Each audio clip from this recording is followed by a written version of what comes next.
when the Senator Bato de la Rosa and company left the Senate premises, it was not a mere hitch ride. A backup vehicle was waiting outside of the Senate premises.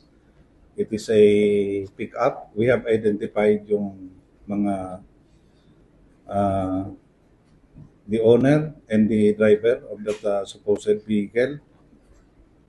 And the investigation is ongoing. There are other details, ma'am, that I cannot reveal right now because there are other people, personalities who are involved, and we will be continuing the investigation. It's within the vicinity of the Senate, several and it's only one. It's not only actually one vehicle.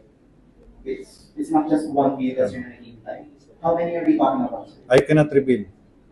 Pero yung lead ho niya would be a pickup truck. That's why our investigation is ongoing. That's why I said 6 or more. Yung pick-up is intended as a backup. But you know kung ano ang dahilan kung bakit nagkakaroon ng backup. It will serve as security and ensure na makaalis yung main vehicle.